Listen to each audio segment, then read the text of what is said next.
trust most of you maybe graduated from University of Science and Technology. As per 2018 statistics, total student population was about 62,000 students in undergraduate and about 11,000 postgraduate students in these 200 programs. There are colleges for engineering at SPE, via College of Petroleum and Mining Engineering, which I know is one of these colleges. So let me just back to the topic. My studies Guar was started in 2015, where I was a member in the steering committee of a project. The title of the project is Guar and Arabic Gums Process Improvement for Potential Use in EOR and Sand Control in Sudanese Oil Field. This a cooperation between academia and industry, where Sudan University of Science and Technology and Khartoum University represented the academic part, and the Ministry of Oil and Gas and other four companies, they represented the industry part. The project was funded by Sudan Ministry of Oil and Gas, and also it has represented from other universities, like Career University. The project was started at 2015, as I said, and finished in 2016 with at that time, the main conclusion for this is the possibility of using guar gum as polymer for EOR. And really, the challenges when we are working in this, the main challenges are there is no any literature, there is no background, there is nothing about guar EOR. Guar can be used in so many applications in petroleum engineering, but not in EOR. So this is one of the challenges at that time. In September 2018, and the project was finished in Sudan, I had an opportunity to visit Texas A&M University as a visit scholar to Gas and Fuel Research Center. And this Gas and Fuel Research Center was directed by Professor Bashir, who was with last week, I think. Professor Bashir is a professor of petroleum and chemical engineering at Texas A&M Qatar, and also with help of Professor Mahmoud Al-Halwaji, and he's a professor of chemical engineering department at Texas A&M University at College Station. In this 3 months scholar period, I work on guar as a polymer for EOR in petroleum engineering department at Texas A&M University under supervision of Professor Hisham Nasruddin, the well-known petroleum engineering professor who passed away 2 months ago. Alayhi rahmatullah. My work was in Texas A&M and in petroleum department was to confirm our Sudan project results. This is the first objective, and to check guar gum possibility as for sand storage as general. But also the main issue was to check its possibility to be for high temperature and high salinity reservoirs. Because here in Sudan, when we are working in our we are working on it for to be used in Sudanese oil field. Sudanese oil field, even we have we did some flooding experiments, but the core from low salinity reservoirs, most of it. So we don't know, and its temperature is just less than 70 grade. So I test using guar gum in temperature and high salinity reservoir. Today, I will, as I said, I share with you the result of my work to our results, and I will compare it with another previous study done in 2011 in India. Really, when we are working in our project here in Sudan in 2015, we did see this study in by Samantha from India. He did some work in guar gum as natural polymer, but it is not alone. He used it with surfactant, as I will introduce it later. But when I'm working at Texas A&M, I found this study, and I try to just compare what we get from the project and from my at Texas A&M, and maybe the study of Samantha and others. But because Samantha, he used the same processes of experimental works, there are a lot of authors work or talk about Guar, but not they did not do any experimental works. So today I will share with you these 3 studies, and we try to compare results of these 3 and see at last the conclusion of is it suitable for EOR, this Guar gum, and what are the challenges if we use it for as a EOR. So let me share with you my presentation and see what we can get at the end. I hope because now I think most of our, maybe there are some, Faisal is with us before. I don't know if there is anyone from the Guar gum project, the Sudanese Guar gum project. But I hope my colleagues can just comment and give their any idea. If they have any comments, maybe we can share together. So, okay, just a minute. Can you see my screen now? Yeah, we can see. Okay. So, as I said, my project is, or my presentation today is Guar gum as natural EOR polymer. What is the advantages and what is the challenges maybe we can face? So, as I will go just about introduction, very small introduction, and talk about polymer flooding, Guar gum, maybe in a little bit detail, very deep details, and we'll share with you the 3 studies just I talked about, and share the results of viscosity measurements for the 3 studies. We can have a conclusion at the end. So as an introduction, and as just it will enhance oil recovery, it is extract crude oil from an oil field that can be extracted otherwise. And from EOR, we can get 30 to 60% from the original oil in place, or for reserves, from the oil reserves. If we compare this with we use primary and secondary recovery, we can get only 20 to 40%. So that means EOR is good techniques to produce oil or to increase the oil recovery.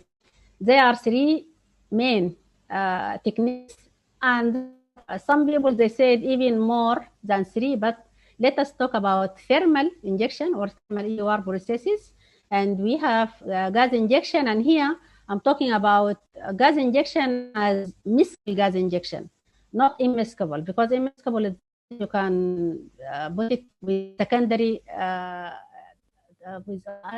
like water flood. And the third one is chemical injection.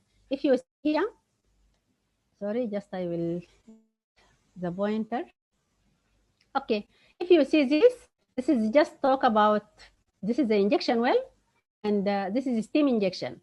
We inject steam, and I think there are so many people here, they know about steam injection because there is a huge experiences in Sudan in fields in cyclic steam stimulation.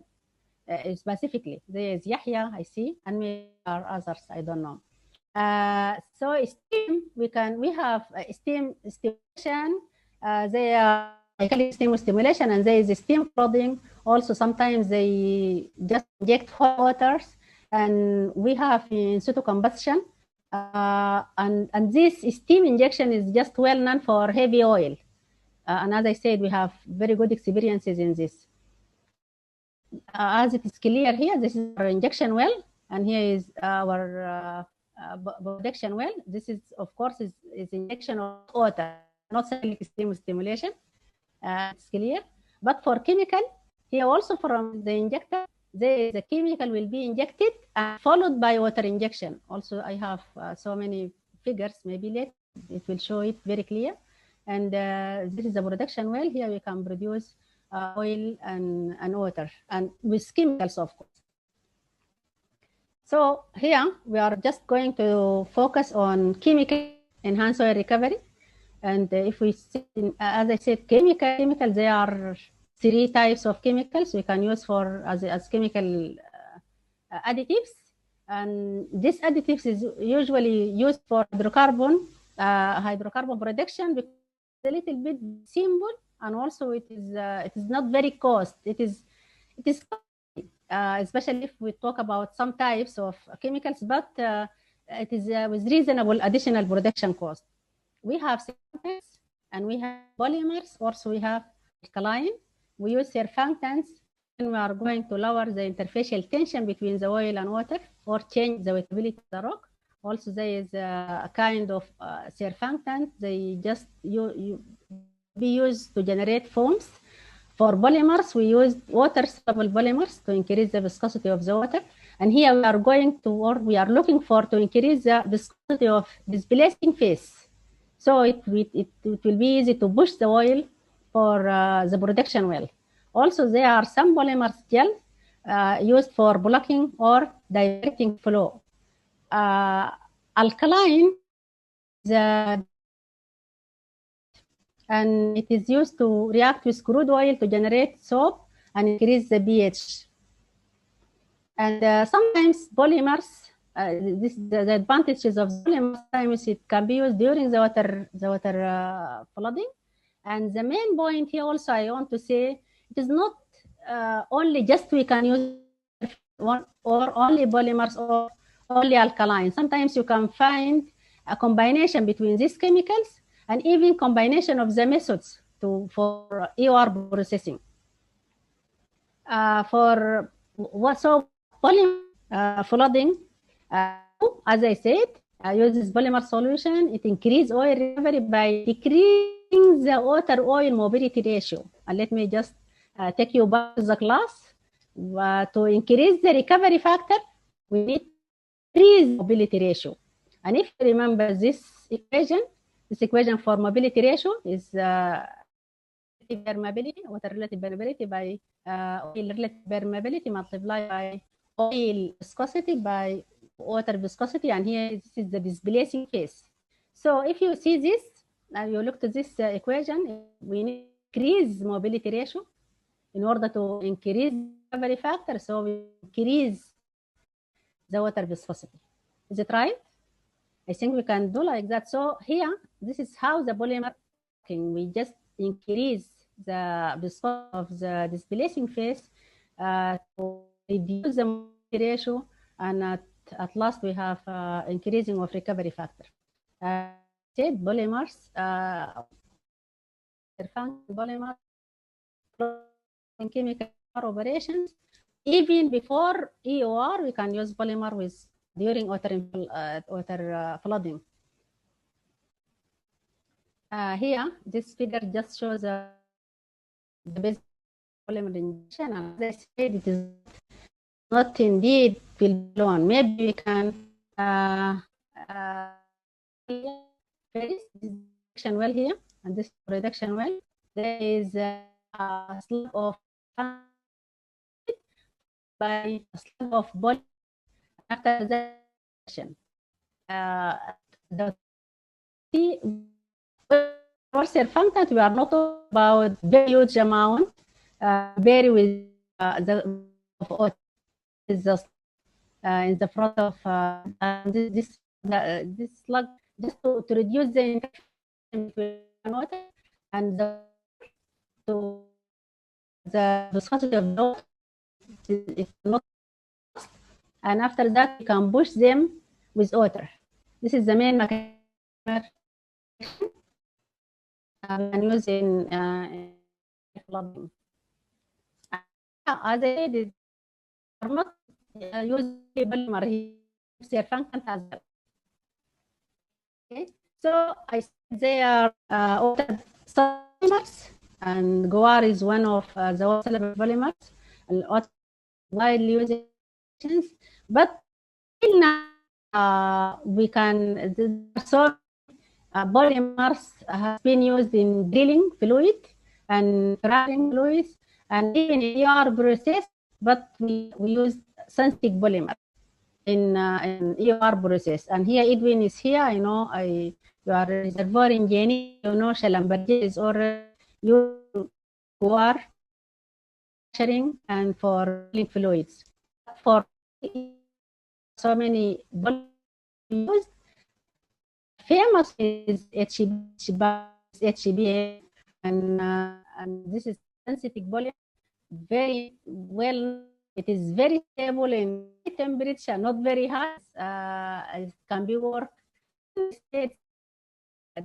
Recently, in last 2 years, increase of stability of H in 90% centigrade. So still challenges to go above 1 and more. As just Edwin said in the introduction, the synthetic polymers are not attractive because it's a little bit mean, and the problem, and it has limitation in item, limitation in high salinity. So if our reservoir has a high temperature above 70, we have problem to use HBA. As I said, we already produce a kind of AM and be stable even in high temperature. But of course, since they increase the properties of, they are increased the cost as well. And here we are going to talk about Guar gum as an environmentally friendly natural polymer, and is it applicable for EOR, or we can see from these 3 studies just I will share with you. So just what is Guar gum? Guar gum is a seed obtained from cluster bean plant. This kind of plant, it is cluster bean, they call it. It mainly consists of molecular weight polysaccharides of Galala cotomananas, and we use it as powder. It is not just like that. You see, this is the bean from cluster bean plant, and we just form it to powder, and after that we can use it in our application, in your application, for drilling fluid or hydraulic fracturing. And Guar, it can found in very huge amount in Pakistan and India. So these 2 countries have a huge amount of Guar, but they are also Guar in US, and we can find Guar in Sudan, Australia, and Brazil. The main point or advantages of Guar gum, it can be soluble in cold water. Even if just cold water, I Guar and mix it, it can be solved easily without heating, but it is in organic solvent. So when we inject polymer, we are not looking for it to be dissolved in oil, looking to see it with the water, or it's a part of the water. So high viscous solution can be formed depending on Guar concentration. Every studies or so many studies just work on it, but no any study said how much the concentration of Guar gum is suitable for enhanced oil recovery. So this is, maybe it will be additional studies in the future for all the audience here. If there is any student want to work on Guar in the future, maybe he can work in this area. The efficiency of polymer solutions highly depend on its rheological properties. So the main things we are looking for is to see what about the rheological properties of Guar gum. About application, as I just said, it has been used in drilling fluid and hydraulic fracturing operations.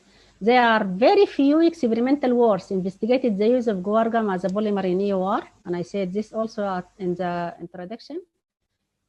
And I talk about our project in 2015, where the challenges are there is no previous studies to test EOR, to test Guar gum as a polymer EOR. Here, I'm going to talk about 3 studies experimentally investigated the rheological properties of a natural polymer obtained from Guar gum, and found it the additional recovery factor achieved after the polymer injection using these 3 studies. All of them do rheological properties, and all of them also has experiment for water flooding or polymer flooding, and they concluded with how much additional recovery factor they can achieve from the studies. So the three studies will be, the first one is alkaline surfactant polymer. This is, as I said, Samantha in 2011. He is from Indian School of Mines. His studies or his paper is talk about alkaline surfactant polymer for a reservoir temperature was less than 50%. This is the main difference between maybe the third study and this. The maximum temperature is 50 centigrade.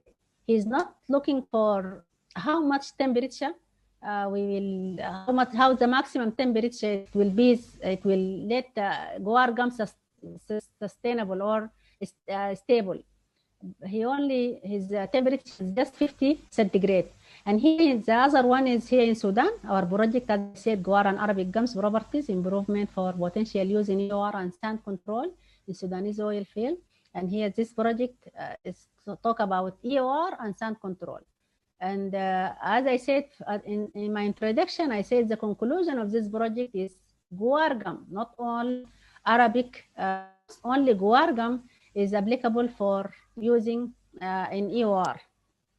The third study is my study in Texas A&M University at College Station, Texas, USA. Here, I increase the temperature to 100 and the salinity to 200,000. 200, or we can say, 200,000. 70% for the total 200,000 ppm.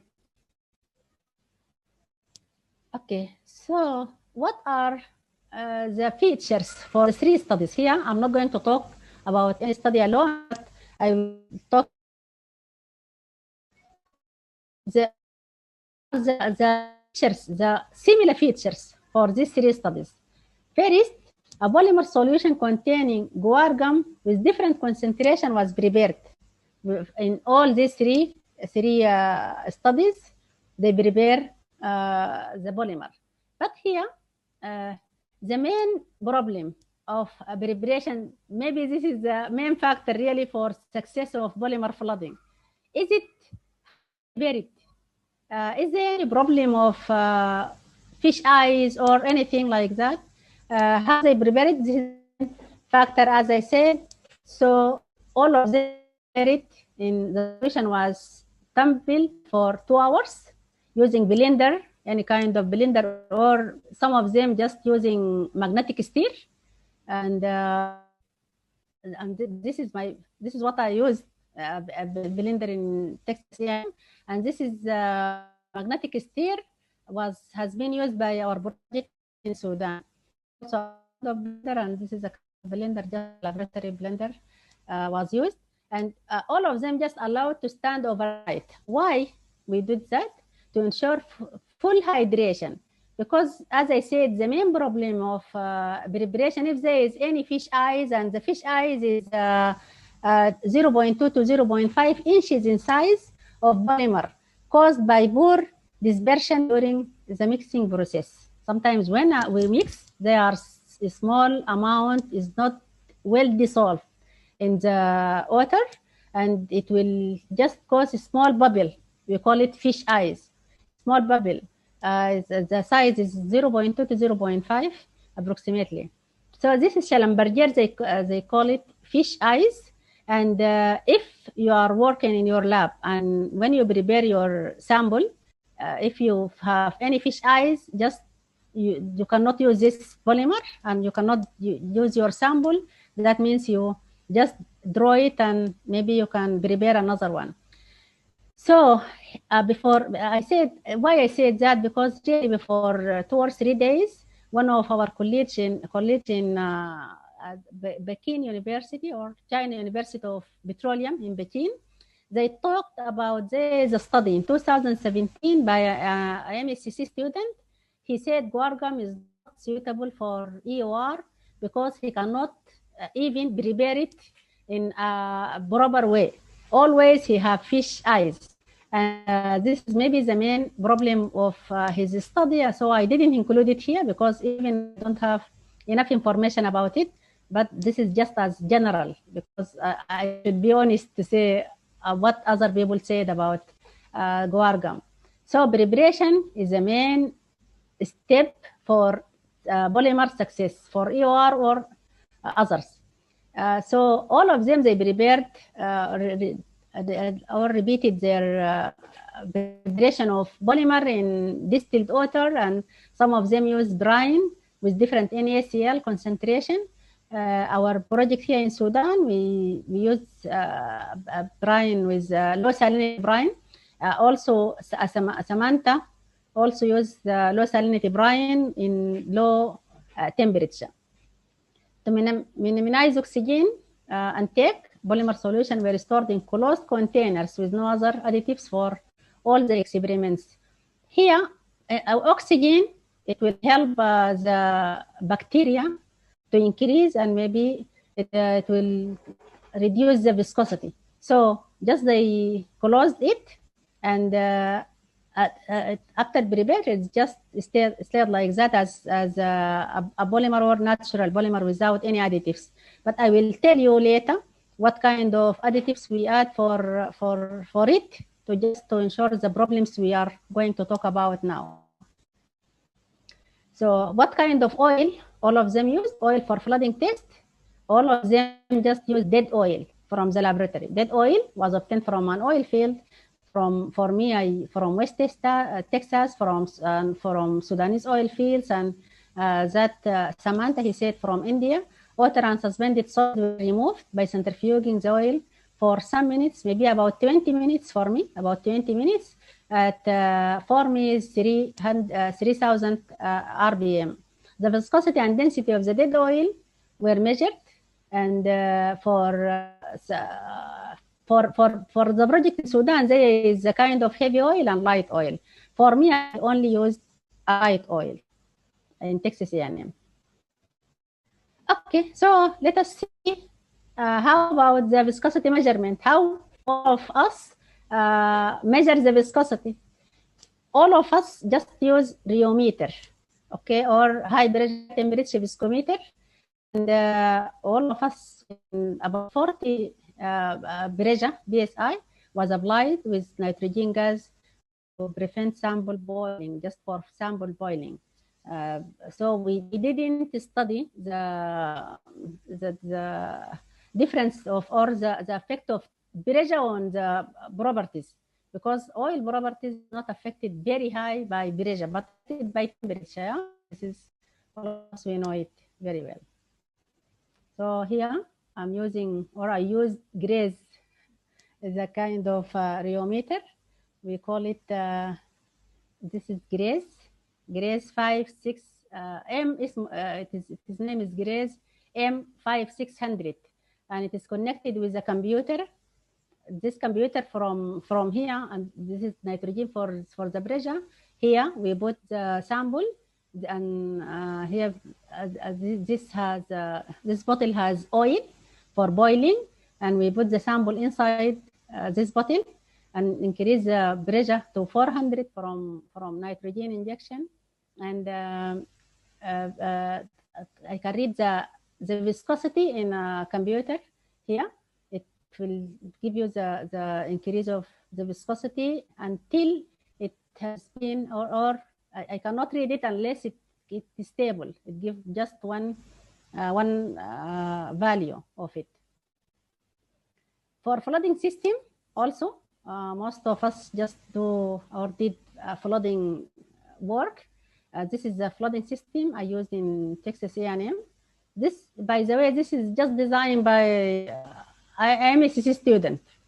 And after that, maybe there are more than 200 students just use this system, which was built by one of the MSc students at Petroleum Engineering Department at Texas A&M. Here, this system, also, I give these details because really I want to share the knowledge. I want to tell you how others they think, because now we don't have this flooding system in our university, and I trust we cannot find it at any other university. Maybe in Guar they built a small system for this, for sand control by sandbag, not for EOR. So I think it is simple, but I don't know if we can, our student can think in that way. This is one and two. This is accumulators, and this is the core holder. Number 4 is just the pressure, pressure gauge, and number 5, it is connected by a computer. Also, you can read from the computer. And here, this is just a hand pump for overburden pressure to reach 2,000 or 2,500, just to give the exact amount of overburden pressure for the system. And 7 also is the pump. Okay, here also we have another pump. And here is the nitrogen injection, 8. This is nitrogen injection. And back pressure regulator, we have in 9, this back pressure regulator. And this is the oven. The oven just to increase the temperature. I use temperature of 90 centigrade and 100 centigrade, just to let the core inside your reservoir condition. The other one is, this is flooding system, has been used by Samantha. Also, maybe it's the same idea. He didn't put everything, but it is the same idea as I think. Okay, so and of course, all sandstone. For me, use 6-inch length and 1.5-inch diameter. The bulk volume for one sample is 173.6 centimeter cube.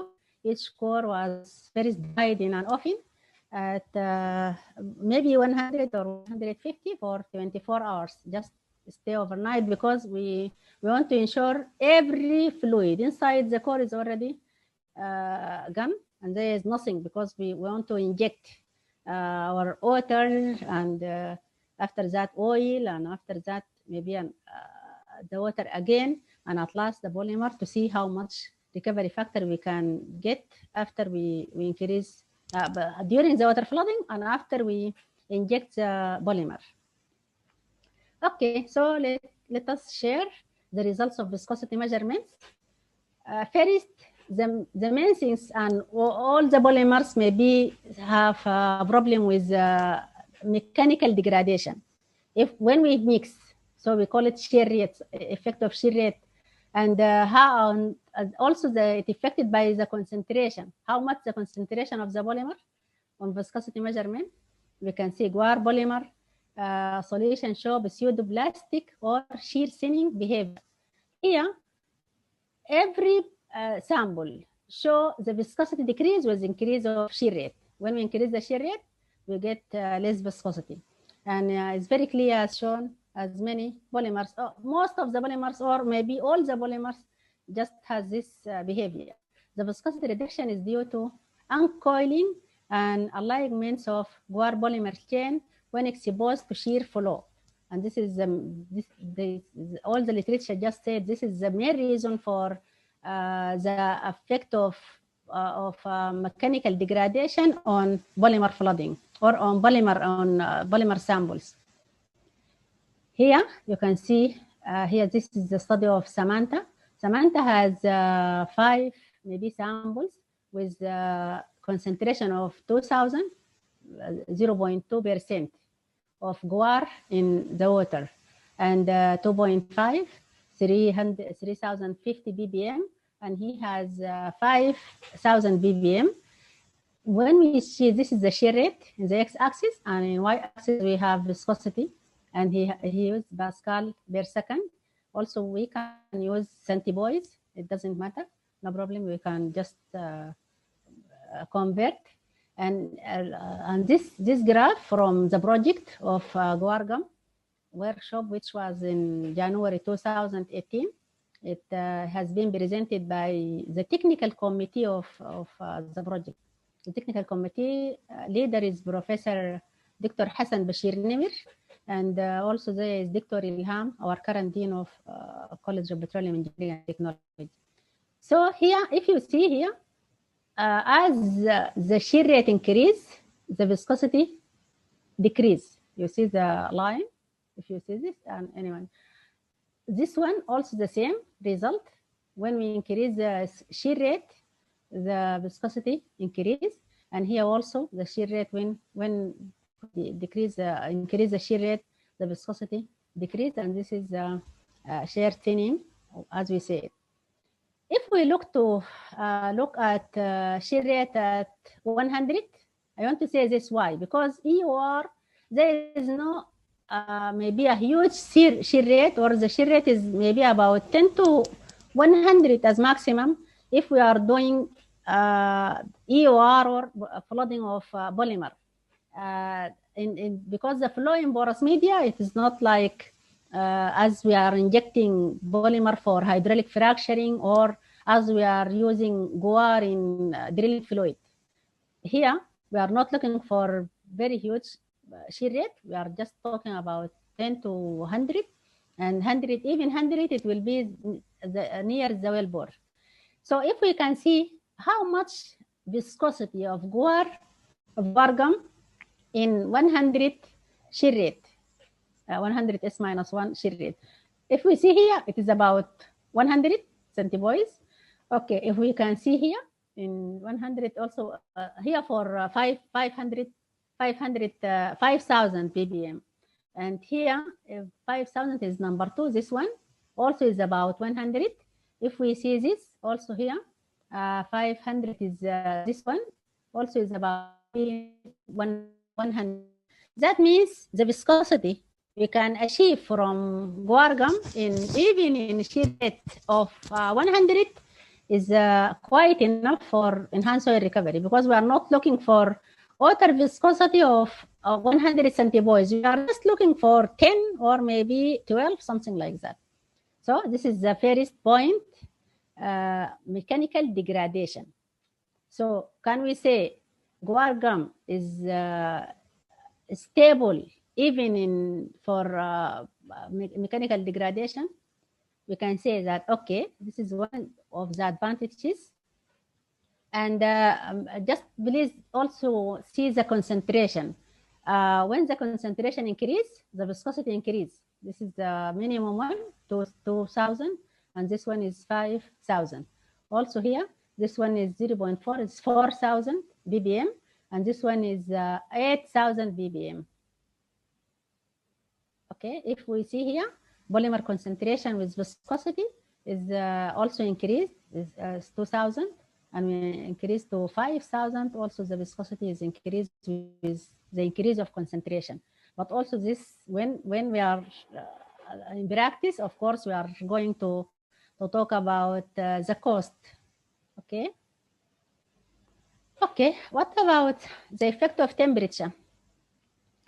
Here also, this one from Texas A&M University, and this one was by Samantha, and this one by the project of Guar gum in Sudan. Temperature. When you see this too, the temperature, when it is, we are just in room temperature, 25 or just room temperature, and when we increase the temperature also, the viscosity will be, there is a reduction in the viscosity. If we see here, this line is for 50 centigrade, and this one is 40 centigrade, and this one is just room temperature. You see, it is decrease. There is a decreasing in viscosity of according to the increase of temperature. Here also they have several types of concentration. Start of 0.4 to 0.8. Also, there is a decrease, and this is the temperature in x-axis, the viscosity in y-axis. Also, there is a decrease of increase of temperature. They work until 80 centigrade. And if we see this, with low concentration is only 4,000 ppm. And when it reaches 80, maybe it lost its viscosity completely, because it is just, this is maybe less than 10. Okay. So that means there is effect of temperature on the Guar gum. And this is also, they said, because of, okay, just a minute, sorry. Okay, because the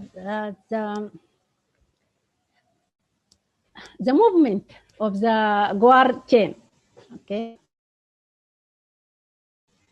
Okay, so let us see the effect of salinity. As I said, they didn't work on salinity, but in Texas A&M, we did some works with NaCl, additional NaCl.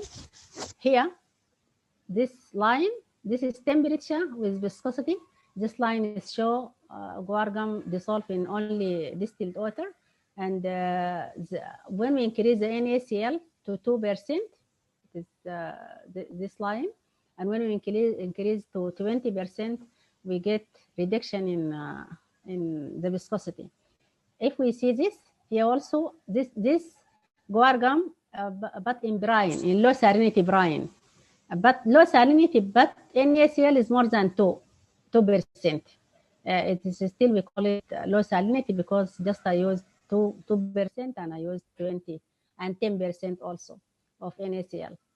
So here also you can see, this also can show us the temperature effect, because this is temperature in more than 98 or maybe 100, and this is just in 25 centigrade. So also here, if we compare this with the previous graph for deionized water, we can see also we have reduction in the viscosity. Okay, the main problem and the main enemy for natural polymer as all is bacteria, or we call it biodegradation. Biodegradation, the main problem, if you see this figure, I don't know if it is clear on the screen for you. This figure is just for the guar after we, and it's already just closed. It is covered by plastic. So there is no any oxygen. But even so, because of bacteria degradation, the guar was lost its viscosity completely after maybe just 7 days or 2 weeks. You can see here, this is show the guar viscosity at, this is shear rate with viscosity. This is day 1.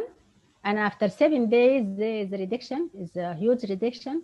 But you can see this, we already lost all the viscosity maybe after 2 weeks. And if you see, if this figure is clear to you, and maybe you can see it very clear, I don't know, the guar is just separated from water, and there is 2 phases now. And this water, when we measure it is viscosity, I think it is just less than 10. It completely lost its viscosity. Okay, so that means this is the main enemy for guar gum polymer. Unless we solve the problem of biodegradation, maybe we cannot success with any kind of natural polymer, especially guar gum. This photo also from our project in Sudan here. This is time per hours, and here is the viscosity. They found the technical committee using also 5,000 ppm guar gum, and after only maybe 1 day, 24 hours. After before the 24 hours, this is 20. Before 24 hours, there is a little bit stability in the viscosity, and after that there is a huge reduction. And in 40, and here is maybe less than 50 or something hours. So that means less than 3 days, the polymer lost its viscosity completely. Here also they compare between, this photo also from, or this is figure also from the Sudan project, guar gum project. They compare between 400 ppm, no, there is 0.6, that means 6,000 ppm guar concentration, 6,000 ppm before the flooding and after the flooding, but still at the same time. After they finish the flooding, first they flood, they inject the guar, and after they produce it in the next side, they the viscosity again. And this two curve shows the loss of the viscosity. This is maybe not only because of bacteria degradation or maybe biodegradation, but mainly because of mechanical,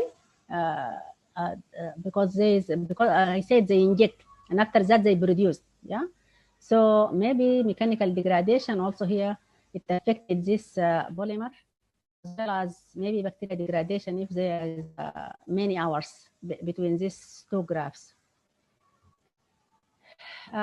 Here, this graph also from our Guar polymer or Guar project from here in Sudan. Viscosity before injection and viscosity after injection. Here is Guar concentration and here is Guar viscosity. They have some points, and after that extrapolated it to find how much the reduction. If we see it here for 0.2, this is the reduction before the flooding and after the flooding. Also, this maybe we need to stop on it a little. And okay, so if the main enemy and our main problem is bacteria degradation or biodegradation for natural polymer, we are looking for good natural polymer because we are going to or we are looking for a good environment, okay, and maybe achieve materials for to be used in available materials, cheap and available materials to be used as EOR injection or EOR chemicals, but also we need to solve the problem of it. So the main problem, as I said, this is biodegradation, because we already said we can use it until 100 centigrade for temperature and about 200,000 NaCl for salinity, and we can use it for and we don't have any problem with mechanical degradation, because we are looking about or looking for maximum 100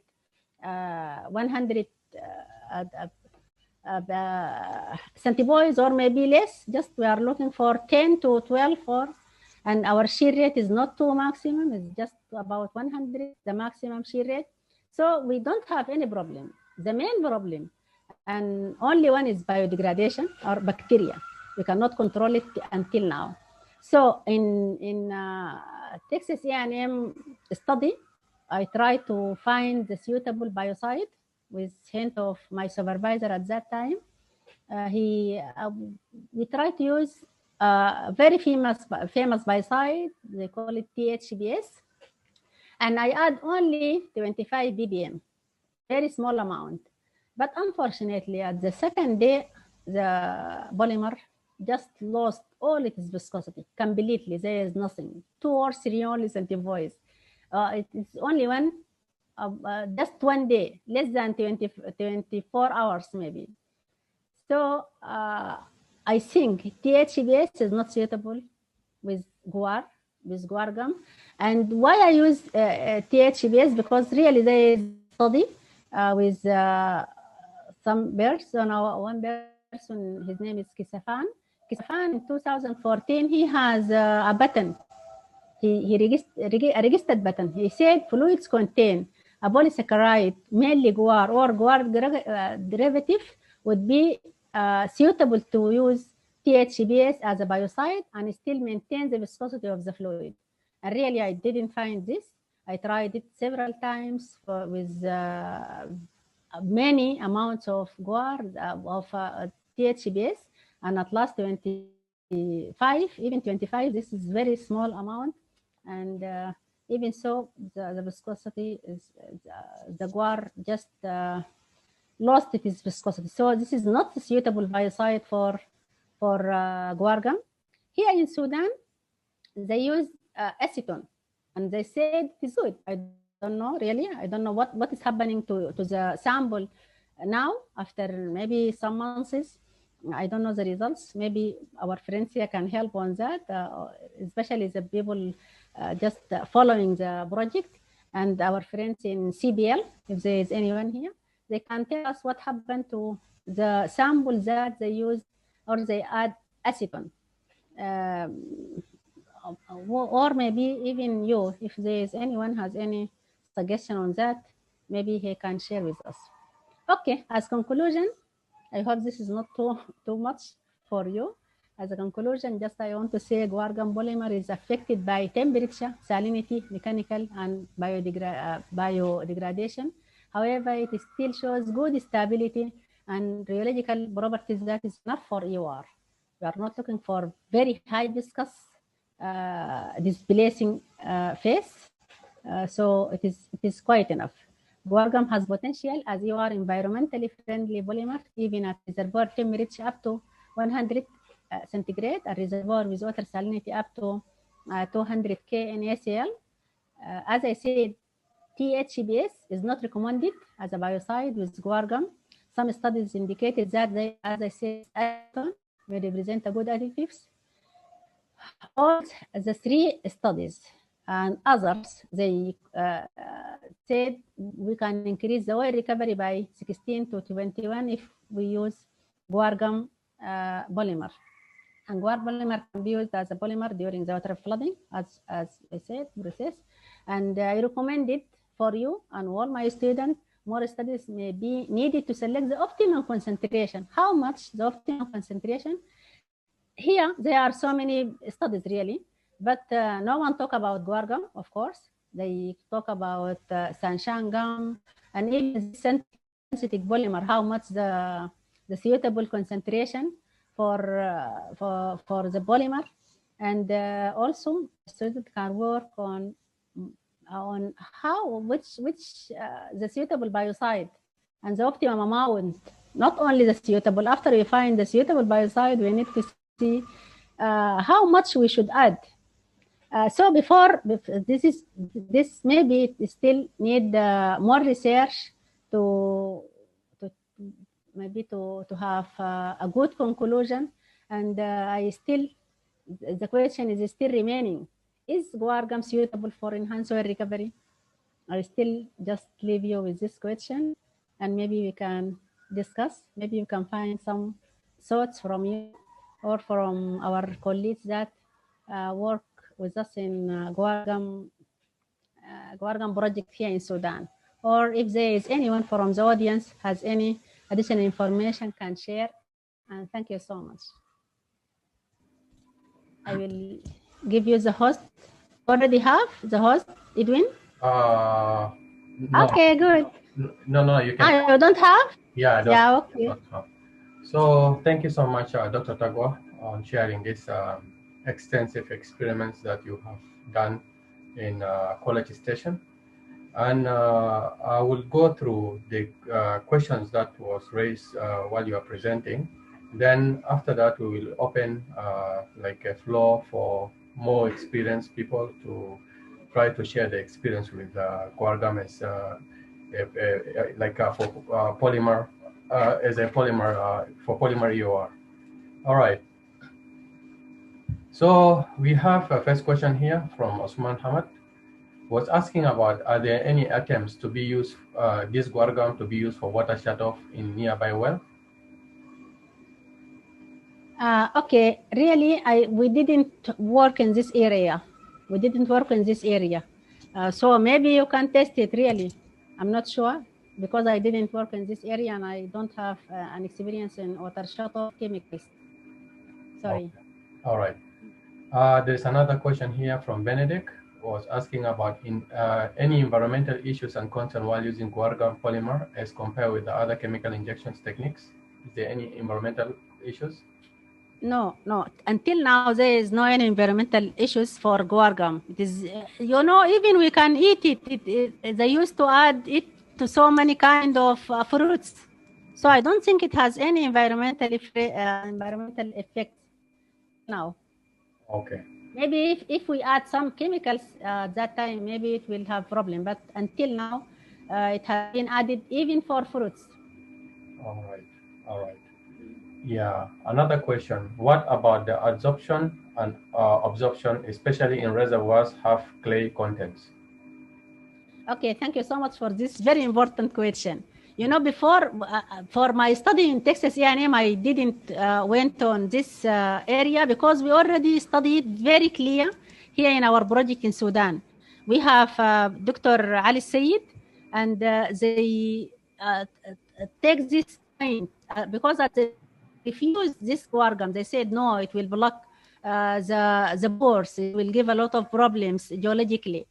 But after they did a lot of or so many experiments, they said it is very good and there is nothing. And as I said, even our college, I just talk about him, the study in China.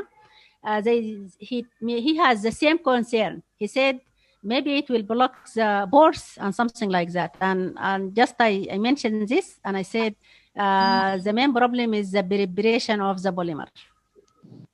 All right. Okay. Another question. What is the implication? All right. Let's pick another question from Amin. What are the possibility of having a commercial damage using guar, and are there any lab studies regarding this issue? For instance, Again. What are the possibility of having formation damage when you use guar, and are there any lab studies regarding this issue in terms of the compatibility test, rock and formation fluid?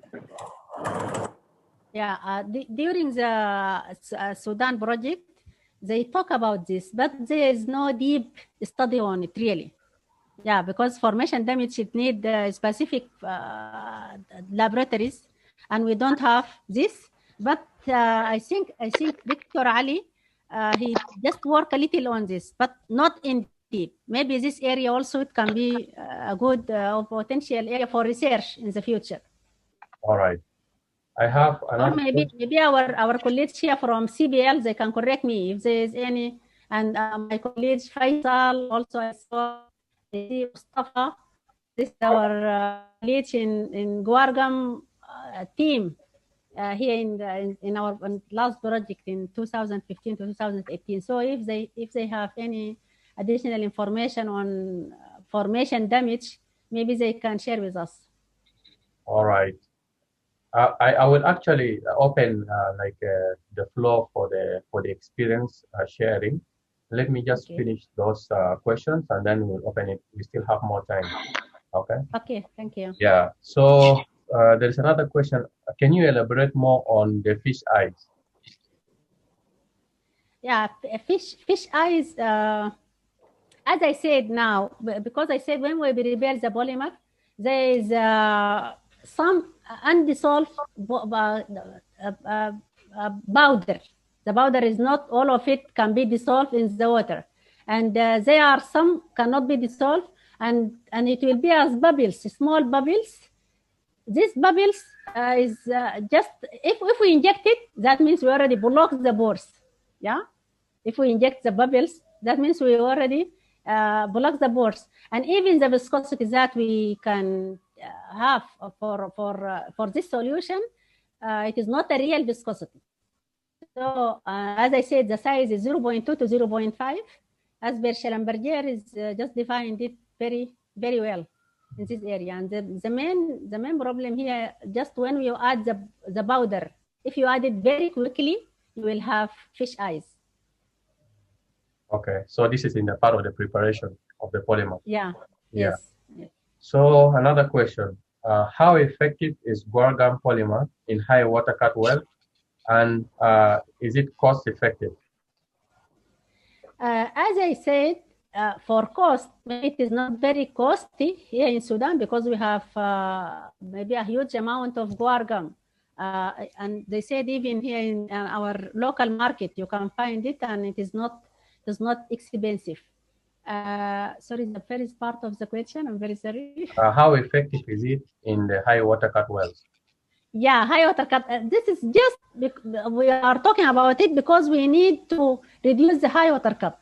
The main problem of our fields here is the high water cut, and we need to let it just not go very quickly. Yeah, just to let the speed of the water a little, not very fast. So we increase the viscosity because we said it is going very fast because of viscosity. Because if it is viscosity. So if we increase the viscosity of reduced water inside the reservoir, it cannot move very quickly. So this is just maybe the main solution for high water cut. If it is really, we can use it. So as I said, I always say, we cannot just jump to the conclusion and say guar gum is just the perfect way for our Sudanese field. But if it is really success, it will be good for reducing the water cut. Okay. We have another question on any shortfalls on supply or government regulations. This is the first question. Okay. On the supply Here of in the, Sudan, yes.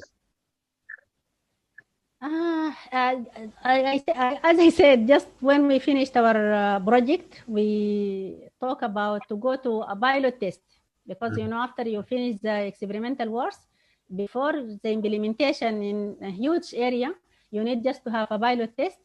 We think at that time the Ministry of Oil is supported the project, and after that we just sent a proposal to Ministry of Higher Education for more fund for pilot test for more study because before we go to the pilot test, but you know because of the government change and maybe it's all the change of the situation in Sudan, this did not success until now.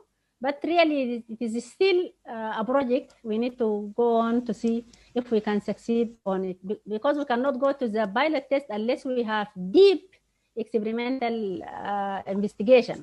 And we think until now we don't have a deep experimental investigation.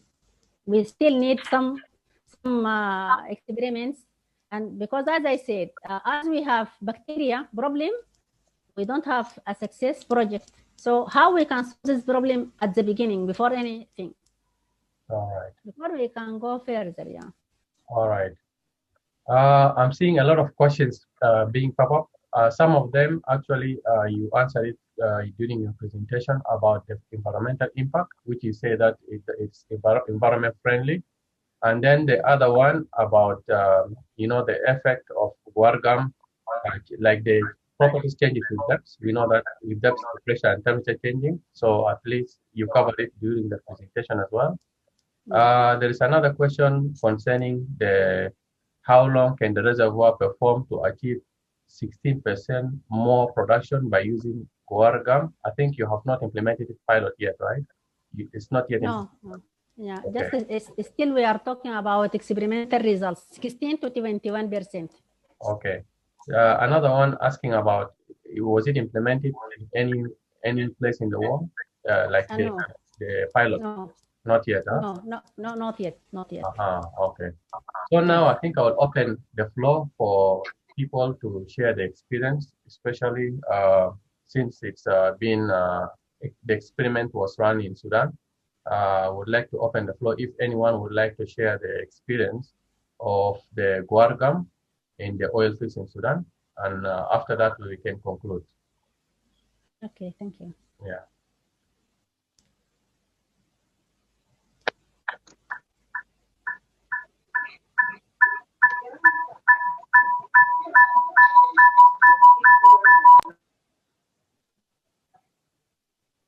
Ariane, I think that's you. Hello. Hello.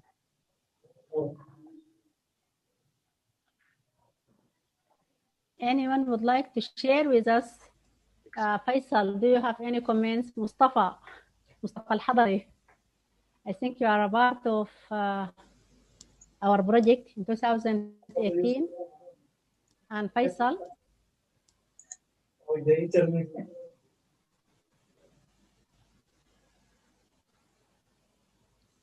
If anyone would like to share experience, you are welcome. Okay, let me ask the question. Is there anyone who would like to work in this area? Okay. I haven't done anything, it's up. Wow. I think it's like this. Okay. Mustafa, you can go ahead. Unmute yourself and go ahead.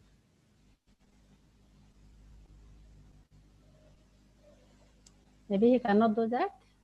He cannot? Okay, let me ask him to unmute. I asked him to unmute. Let him go ahead. Okay. No reason bidding for Hello, Mustafa.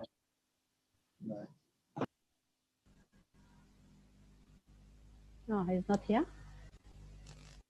Okay, let me just ask my students, is there anyone interested to work, to go further in Guar in any study for MSc, for PhD? You are welcome.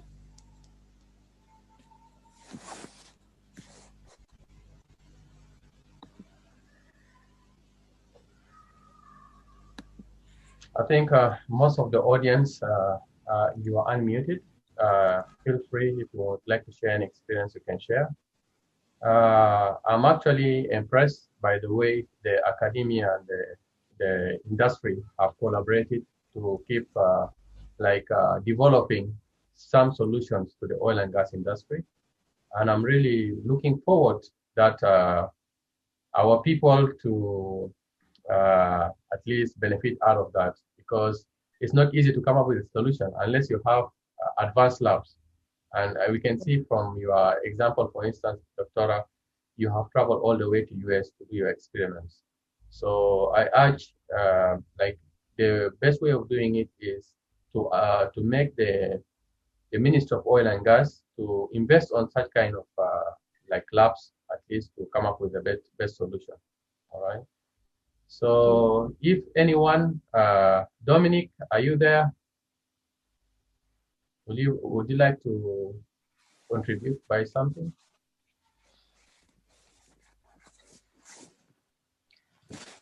I don't know. Are you listening to me? Yeah, we can hear you. We can hear you. Go ahead. Yeah, thank you. Let me thank Dr. Tagwa for his excellent presentation. I came a little late because of the time difference. I live in the Netherlands. But she was asking a very fundamental question, which I think should be also an area of interest because of the recommendation that she has given, that further research can really be done. But my problem is always data. Data is a problem. If the data are really available and people can be able to really dive into this Guar GAM as an EOR enhanced recovery, solutions, and we can actually test it. And I really like the idea that they are yet to go into the pilot, test. Which could be also an additive thing actually into these studies, because with the pilot test, it will complete the bigger picture of this polymer as a newer intervention into our fields. And one thing that is good is that you are doing something into our fields, the South Sudanese fields, and make no mistake whether this is in South or North, it is basically the same, because we are basically on the same basin, whether this is the modular basin or this is the Melud basin. The properties of the oil is basically the same in terms of the viscosity of the oil, the pH of the oil, in terms of the what you call the crude assay is basically the same. So I'm a geologist. I'm not a petroleum engineer, but basically it's the same thing. He talks of Ali Said. Ali Said was our professor in the university then when I was in Juba University. But an area, Doctora, I need you to work on these collaborations with some of the South Sudanese that are there. They can be able to, you can support them actually in their masters and their PhDs, because it's only then and there and we bring a lot of people. So Edwin, if there are a lot of interested, I live far from Sudan now. I'm in the Netherlands. But if there are data, we can be able to take it from there. So I'm really proud of you guys. So continue with the whole thing. So data are very important. Any studies, for example, in the Netherlands here, data are in the public domain. For example, you go to Dino Locate, you go to TNO, the data are there. So I don't think as South Sudanese and Sudanese in general we should when we're talking about data, because it helps our people, it develops our cadres.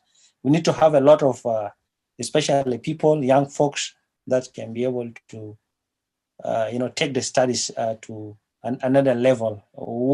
It is an added value to Sudan and South Sudan, Edafa. So I thank you very much. But I ask for your contacts. Maybe I'll ask it from my brother Edwin later on, so that we can be able to think of how to take these things to our further levels. And I don't have any much to say, but rather to thank you for this nice work. Okay, thank you so much. I'm sending my email now to you.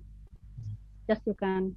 Yeah, okay, thank you so much. Just the problem of data is data confidentiality is the main problem of all the researchers in Sudan, I think, and of course in South Sudan, because this is the culture of our people here. They think the oil, especially oil and gas data are confidential, and I don't know why they think like that. But here in Sudan, they start to understand. I think sometimes we write a letter from the university or from just any institute. They used to help us and give the data. Before, really, they used to sell it even. You should pay to buy the data. And most of it, as I said, are confidential. Fortunately, now everything was changed. Now I think it's better and we can get the data. You are welcome for any kind of cooperation. I hope we can succeed here, because really we are trying very hard to go to pilot test. Before we go to the pilot, for me, I said we still need research. So even in South Sudan or here in Sudan, we need to have a good research before we go to the implementation, because there is always. And the oil companies, I think they cannot agree for us just to test something we are not sure if it is really it will be succeed. And because I said, and during my presentation, I talk about the challenges, especially biodegradation. So how we solve it varies. So let us just work to solve it at the beginning before we go to the pilot test. That is my recommendation, really. All right. Thank you, Dominic. Thank you, Dr. Tagwa. I think it's really beneficial for all the people who are working in the industry to have access to the data. This one will take it to the authority, who are the one who are responsible for this. However, looking like from my side, I urge people to continue on the research side, at least to come up with a solution, and then this solution to be implemented in the oil and gas field. I know one of the bottlenecks will be from the operating companies.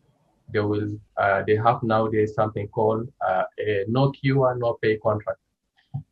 So if you would like to implement something, because it's going to be risky, they will ask you to take the responsibility of what's the outcome of this, the production decrease or increase, all right?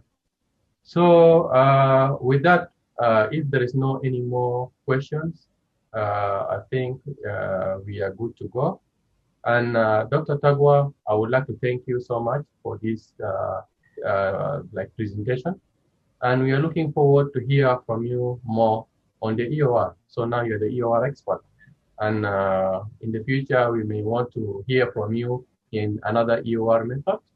And for the audience, Dr. Tagwa have collaborated with other authors to have a lot of papers, which is available on One Petro. It's SPE papers.